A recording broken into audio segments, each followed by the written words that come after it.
Welcome to Matters Financial and Geopolitical from the Frontier. Thanks for stopping by. I hope the week's gone well. Let me start with some macro thoughts. The best performing currencies in 2017 so far, and actually it's been an incredible turnaround. Emerging market currencies outperforming. The rand was on an absolute tear and at a 20-month high before we saw all the shenanigans and this night of the long knives. President Zuma striking at midnight, incredibly, to remove Pravin Gordhan and his assistant Jonas at the Treasury. And there's simply no good way to look at it. We're seeing a tremendous reaction, and I think we're going to enter into a negative feedback loop. And what is certain is that there's going to be a downgrade to junk status, because this is a smash and grab. And if you don't change ratings on such political events, which are confirming the degree of political risk, then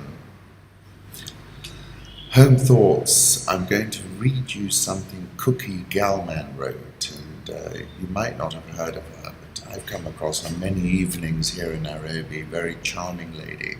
Read her book, incredible story. It was only my second night in Africa, yet something had begun to grow inside me which I could not stop. As if my childhood dreams had finally found the place where they could materialize. I had arrived where I was always meant to be. I did not know how it could be practically achieved, but I was certain, beyond any shadow of a doubt, that it was here that I wanted to live. I'll put up a photograph of her. I'll tell you what's happened later. They burnt her place down in Laikipia. Lem Sise, who I rather enjoy following, I walk through doors backwards and keep my eye on the light. I do the same, said Dawn, tonight. Clever, isn't it? A colourful sunrise in the capital today. This photograph is from I Am Olet, that's Nairobi. And I came across this quote in the Paris Review. I'm just James Elroy, the self-promoting demon dog. You call it swagger, I call it joie de vivre. Political reflections. Meet South Africa's new finance minister. Vishal Agarwal, who's a friend, asked me, where is South Africa headed for the rest of this year with Gordhan falling and the Tsar in freefall? And I said, I believe we're into an end game now. This is a smash and grab done in the dead of night. I think the rand will go a lot lower, and that junk rating is pretty immediate. And I also said it's pretty incredible. It must be one heck of a trade Pravin and Jonas were blocking and tackling at the Treasury. Vishal, yes, ratings worry me, followed by domino effect of Eskom, gas to power program and sovereign debt, spreads rising. That's inevitable. I said it's going to be a massive self-reinforcing negative feedback loop on South African assets. And then I saw a quote by T.S. Eliot, only those who will risk going too far can possibly find out how far one can go. I think President Zuma's trying to find that out right now. Zuma's night of the long knives risks ANC split credit rating, fired Finance Minister Pravin Gordhan and 8 other cabinet members in a high-stakes power play. Gordhan was replaced by Home Affairs Minister Malusi Gigaba, who has no financial or business experience. Those walking into the Treasury tomorrow will not reassure anyone that the top institution protecting South Africa's fiscal stability is in safe hands, said Anne Fruhauf. The rand tumbled, got as low as 13.4399. In the space of 15 months, Zuma has fired 2 well-regarded finance ministers, said Nicholas Spiro.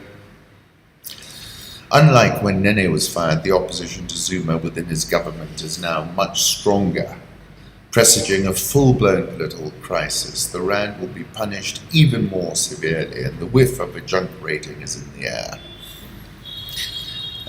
This is an open attack on the Treasury to replace people who are anti-corruption with people loyal to Zuma to help the Zuma faction win in December.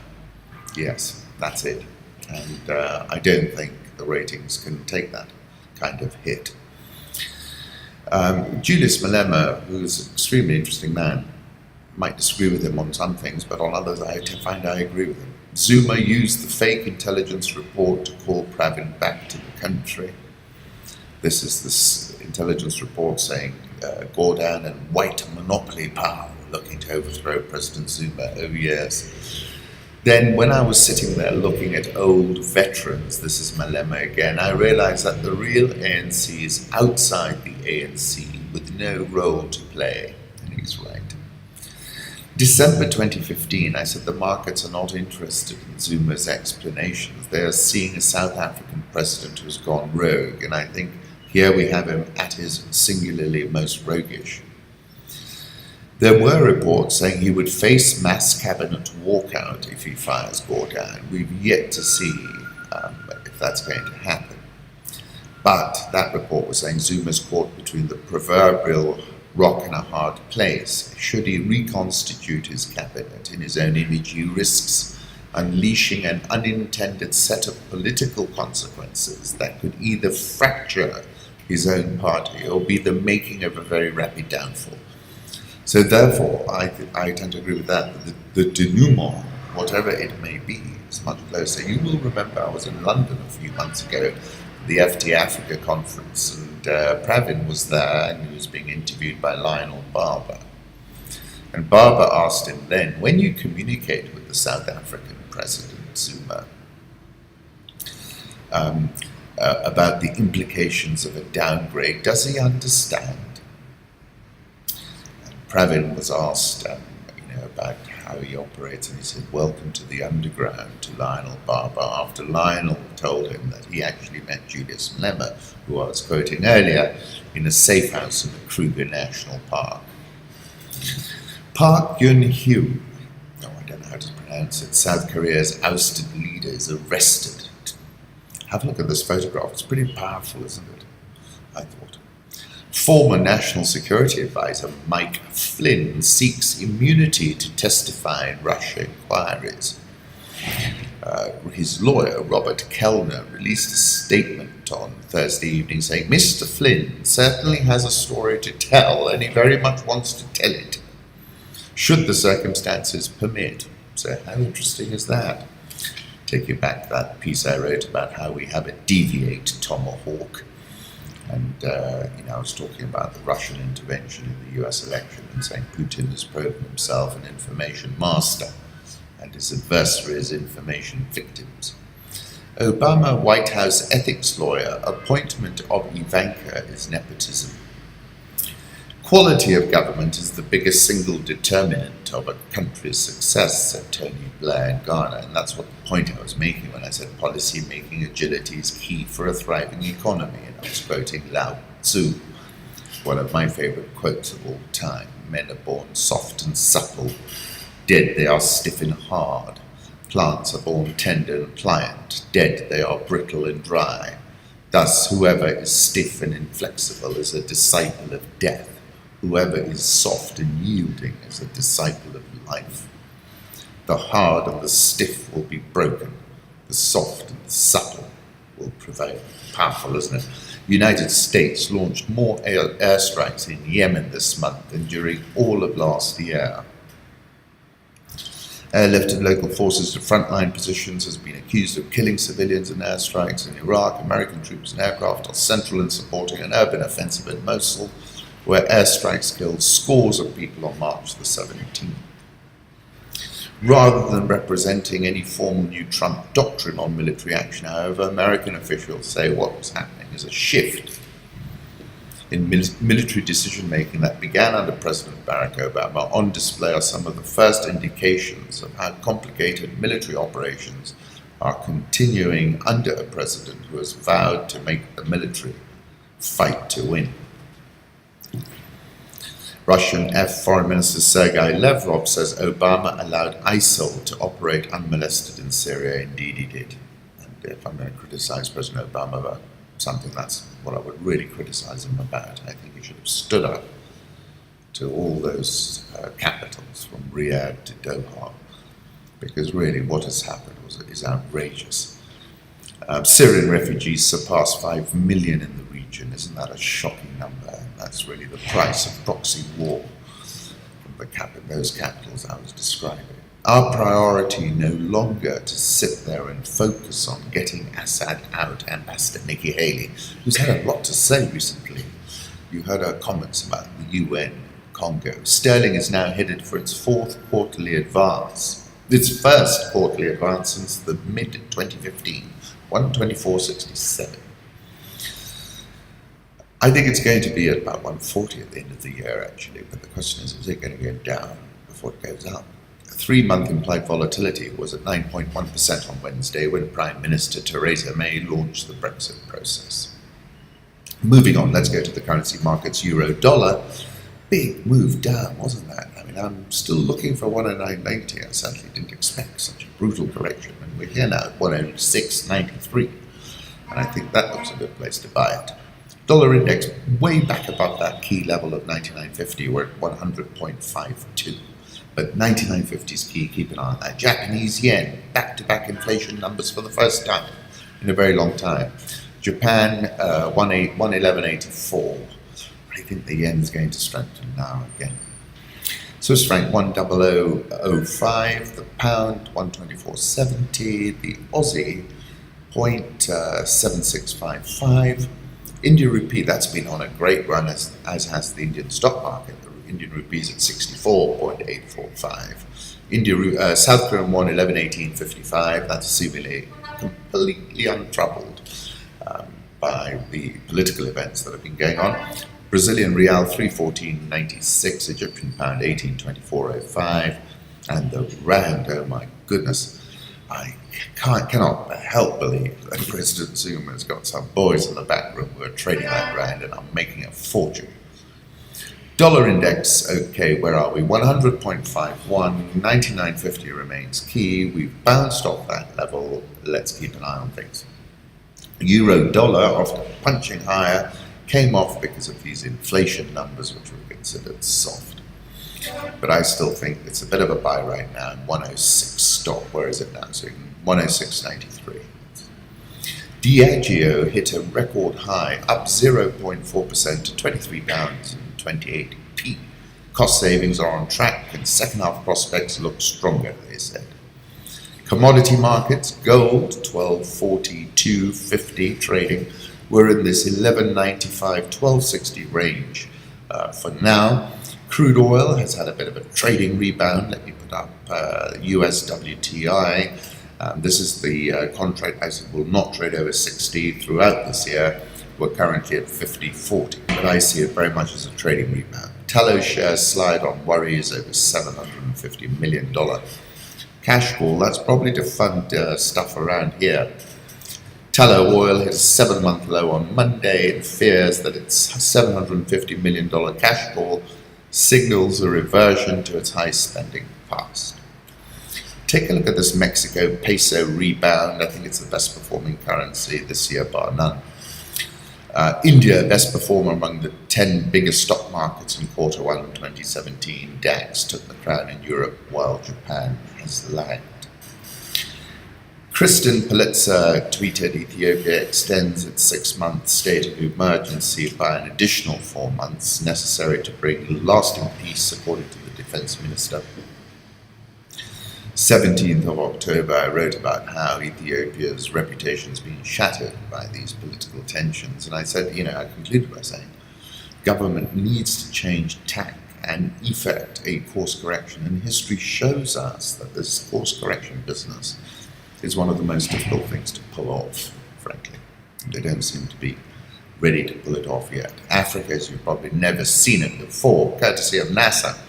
Fantastic photographs. The one I liked best was the undulations of the Rotorcam impact crater in southwest Namibia, pictured in 1994.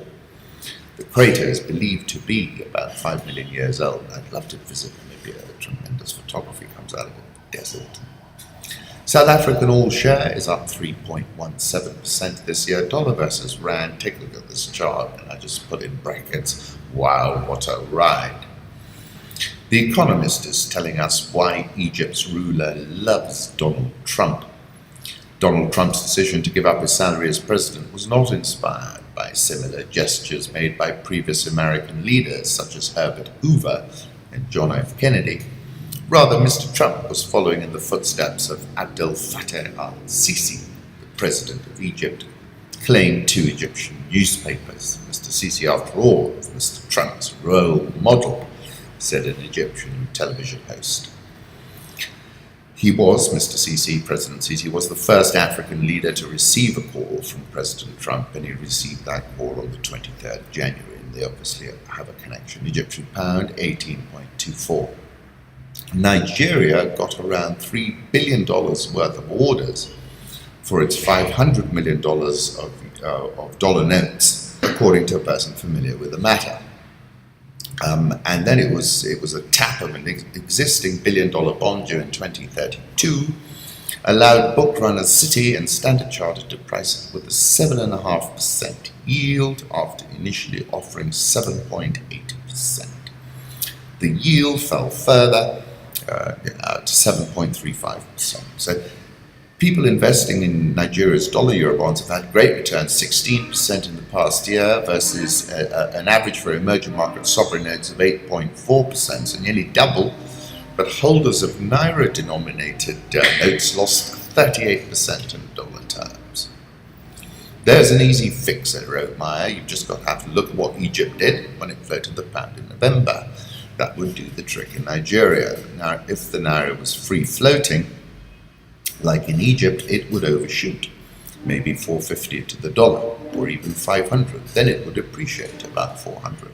Couldn't agree more. Nigerian all shares down 4.99% this year. The Ghana Stock Exchange has had a good run and is up 11.26% this year.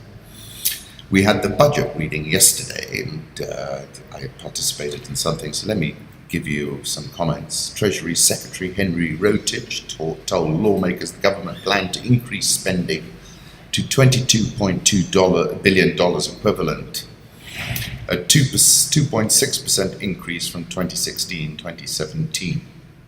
He said we shall continue to progressively reduce the fiscal deficit and ensure the continued sustainability of our debt.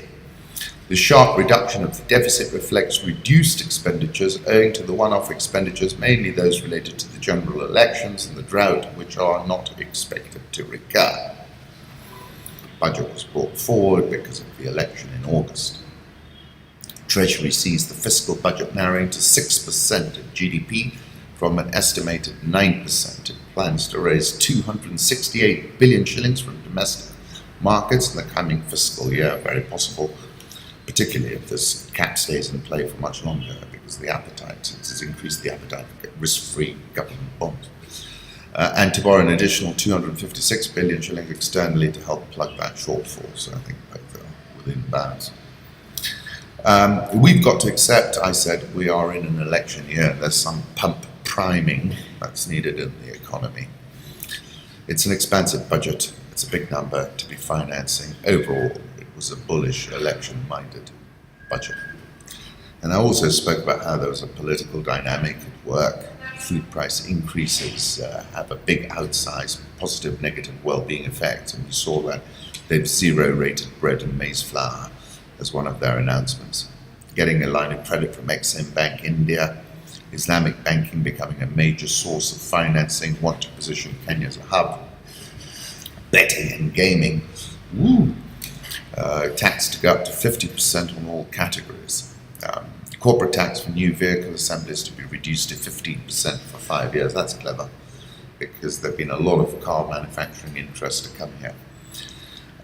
He's expecting steady growth, 5.9%. I think that's a very high call, but growth could be low if the ongoing drought persists and the slowdown in private sector credit is not reversed. And I think both of those are going to stay more entrenched than expected. Net external financing, 256 billion. Balance 268.6 billion, borrowed from the local market. Chase Bank owners to lose control on sale. The central bank has put up a notice looking for potential strategic investors interested in taking an equity interest in Chase Bank Limited are hereby invited to provide an EOI. Going back to Kuki Gallmann, Kenya Safari Lodge was burnt down. This is how it was reported on BBC. Best known internationally for her memoir, I Dreamed of Africa. She lost her husband, son, and now a house. It's just outrageous. I wrote about this on the 6th of February, connecting the dots, food prices, the weather, and Laikipia. Nick Haley, the High Commissioner here, well done, Bob Godek, on finding the most aptly named video shop in Turkana on Article 50 Day. Look at the photograph. Kenya Reed reported full year earnings per share was down 7.843%. Full year gross premiums written up 1.411%. Profit before tax down 6.558%. Profit for the year down 7.511%. Earnings per share down 7.843%. Dividend per share increased 6.66%. It's an inexpensive share on a price earnings basis, but it's been like that for a while. But I think we could easily see a re-rating to P of 6, and that's a 50% increase in the price. Plus, they've expanded regionally. I think there are probably efficiencies to be wrung out of the business, and so I am actually constructive on that particular share. EABL says its medium-term bond was oversubscribed, and that was largely to be expected. I'd said as much. 80% reduction in excise on low-cost beer. If you use local input, that's probably going to help their Senator beer. Family Bank profits slumped by 82%. They blame social media attacks. Reported a big drop, big flight of money out of customer deposits, fell by 34% to 41.4 billion compared to 62.71 billion posted in 2015. Expensive. BOC Kenya reported full year earnings per share was down 14.98%. Revenue was down 9.246%. Profit before tax down 13.99%. EPS down 14.98%. Final dividend 3 shillings. Dividend payout maintained. They paid you an interim as well. They called it a challenging year for the group. The landscape in the gases and welding products market is expected to continue being very competitive, and the playing field not necessarily even. Soft results, difficult to see where the rebound is going to come from, in my opinion. Kenya Orchards, esoteric type of share, reported its earnings. The data is there. EPS was down 87%. Kenya shilling trading below 103 at 102.88. Nairobi all share up 4.43% in March, but still down 2.18% year to date. NSE 20 up 4.29% in March, but still down 2% for the year. Insecurity Kenya tweeted, avoid Juja Road. This was yesterday. Police engaging youth in Mathare slums. Biggest challenge here in Africa is creating jobs. Total completes acquisition of 76% stake in GAPCO East Africa. That report came from Kenya Wall Street and is on Rich Wrap-Ups. Thank you for stopping by. I'm always grateful. I wish you a tremendous weekend.